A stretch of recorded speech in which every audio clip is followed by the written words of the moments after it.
I'm Sarah Elizabeth, here with a warm weather favorite direct from the Ingles table. When pasta and potato salads seem a little too heavy for that summertime get-together, this celery salad will delight your guests and have them asking for the recipe.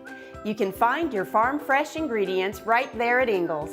Now let me show you how to make this sunny side dish. Okay, let's get started on putting our celery salad together. This has just a few fresh ingredients, which makes it easy to put together. We've got a bunch of celery here, cleaned and cut half-wise. We've got a quarter of a red onion and then also some fresh parsley. So I'll go ahead and start to chop our celery here. This is nice. You just kind of want to get little tiny bite-sized pieces here. I'm a salad fanatic, so I'm always in search of new and fresh tastes that are a little bit different than what you normally find. And I found that this is a wonderful recipe to take to cookouts or just to serve with sandwiches or any kind of grill food actually.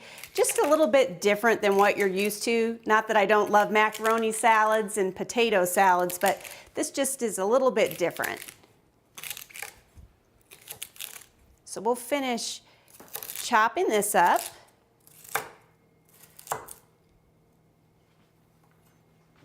Okay, so we finished chopping our celery. We'll add that to the bowl here.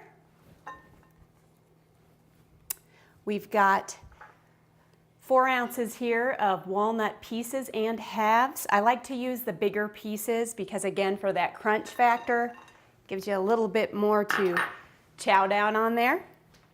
And we've got a quarter of red onion finely diced. Again, you can add a little bit more if you're a big onion fan, but I find this amount just isn't too overpowering. And we've got a couple of tablespoons of freshly diced Italian parsley. Go ahead and spread that across the top. Okay, now let's go ahead and get started on our quick and easy dressing. I've got 3 ounces of olive oil here.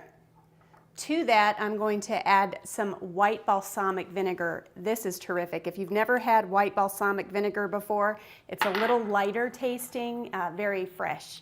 And we're going to add a couple, just eyeball here, couple teaspoons of honey. Makes it nice and sweet. And also a couple of teaspoons of Dijon mustard.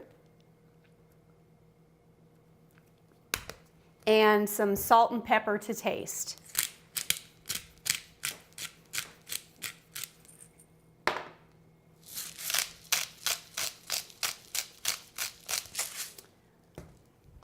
Only 1 dish required here.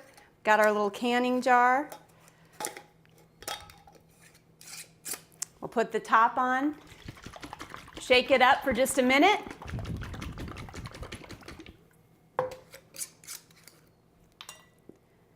Open it, pour it right over top. We'll give that salad a great stir, cover it up and put it in the fridge for at least an hour and then take it to that potluck or enjoy it at home. And that's it. Remember to explore the rest of the Ingles table for more great tips, tricks, and recipes. I know I will. See you next time.